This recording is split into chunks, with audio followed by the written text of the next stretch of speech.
Well, Angie and I are really happy to join you again as we continue offering previews of step-by-step worship services at St. Paul's United Methodist Church. Our primary scriptural reference for step-by-step, the foundation that we come back to every week, is this: do not be conformed to this world, but be transformed by the renewing of your minds so that you may discern what is the will of God. We're moving toward this transformation in step-by-step by making a commitment to keep the 5 foundational steps, to learn to incorporate into the rhythm of our lives Scripture and worship, Sabbath keeping, prayer, all within the context of a covenant community.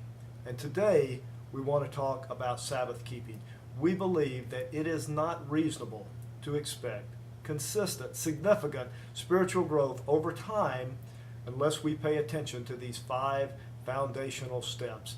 And you know, our culture simply does not teach us to value any of these, especially Sabbath keeping.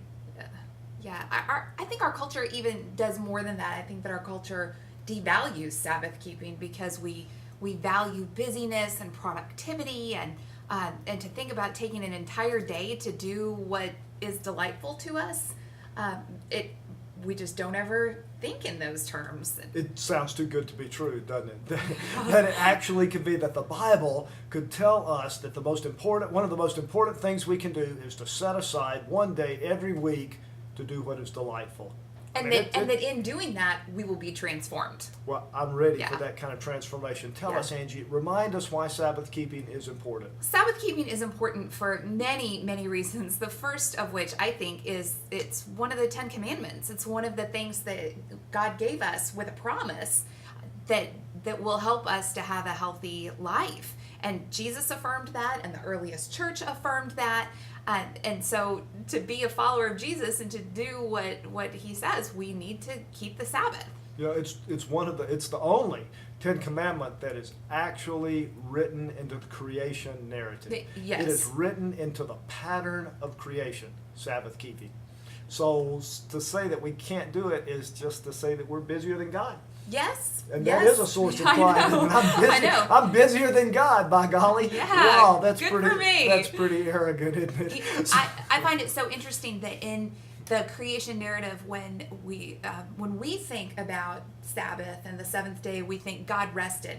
But really the words, when you look at them, means and God fulfilled creation on the seventh day. That's a lot different than resting. And so for our lives to be fulfilled, we must also rest and take a day to complete our creation and what we work on those other 6 days. Well, this Sunday in worship, we're going to talk about some really very basic Sabbath keeping principles. But for right now, let's just talk about practice.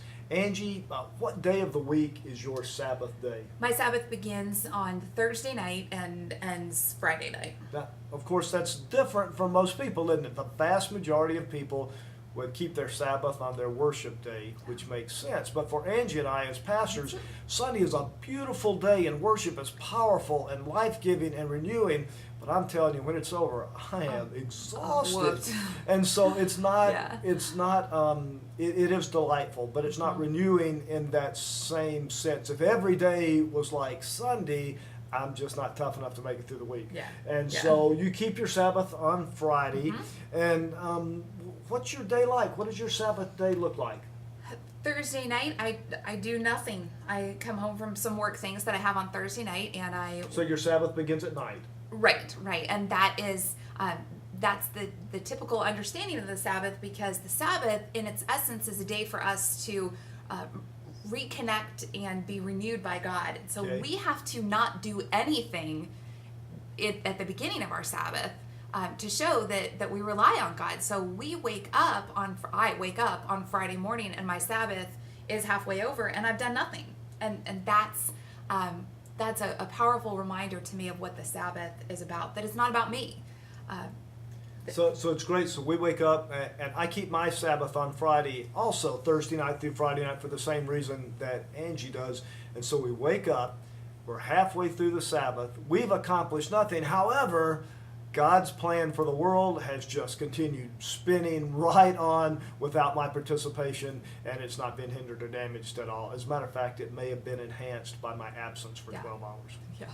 Yeah. So the Sabbath also, in its essence, is a day that is different from the other 6 days of the week. And so a few things that I do to make it completely different from the rest of the week is the kids and I always walk to school on Fridays, and we spend that time, looking at the rocks and connecting in that way. And then I do my laundry on the Sabbath. Okay, you're going to have to help me with Yeah. that, because most people who are listening to this right now think about doing the laundry as punishment. No. And so you must think about it differently. I do. Do you do it on Sabbath because you're overwhelmed and there's no other time to do it? No, I do it on my Sabbath on purpose. I don't do laundry the rest of the week. And when I do it on my Sabbath, I'm very intentional about praying for my family and the little clothes that I wash, and I'm thankful that we have clothes, and I'm thankful that I have laundry to do, and I'm thankful for my family and my role in it. And I'm at home with Brendan that day, so we're gonna spend some time at home while he's napping and all that. And so I'm there, and it's really become this great ritual on Friday to do my laundry. And the other thing it does is, I just happen to know this, it gives you great freedom, because if somebody asks for laundry on Wednesday, you can just say, tough. That's too bad. Nope, it's not laundry day. What else do? You walk the kids you go to bed, sleep, walk the kids to school, spend special time with them, do the laundry. Have and a special little mommy and me class that Brendan and I go to together, and that's very playful. Now, for folks who don't know, Brendan is what, your Labrador Retriever? 13 months old. He's a child. Oh, he's a child. Cute Okay. little Let's child. not check. He is cute. Yeah. He's Yeah. as cute as a puppy. So we do that together, and on the days that Addison and Jackson are with us too, I'm very intentional about doing something playful with them. So last week we went to the Brandy Fenton splash pad and played out there. We go to the zoo or the Children's Museum or a picnic on Mount Lemon or something like that, a day to play with my kids, because I don't get to do that a lot during the week.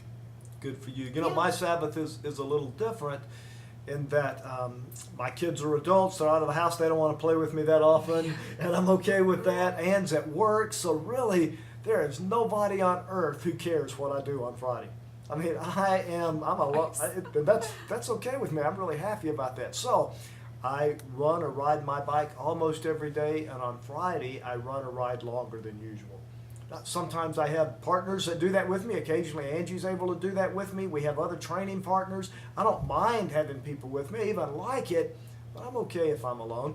And so I go and I run, and then I come back, and I've started a new pattern almost every morning as I'm working harder to incorporate Scripture devotionally into my life. Because I have a little more time freedom, when I finish my morning run, I lay on the bed and read Scripture for a few minutes, or some spiritual reading. And on Friday, I have the freedom to do that for a long time, and so I eat immediately when I come in. I lay on the bed, I read the Bible or other spiritual reading, and nap. And sometimes that can take a couple of hours, and probably a vigorous 15 minutes of that is reading, interspersed with an hour and a half of napping. And that's great, and I enjoy that. And sometimes I have something I do on Friday afternoon that I've just wanted to do. I go to a used bookstore and hang out, or work on my bicycle, because I find pleasure in doing that. But I make sure I do not do work. I do not accomplish anything. I don't run errands, all those things, because I have a day off. I do those things about half of the day on Saturday, and I'm happy to do those things for others.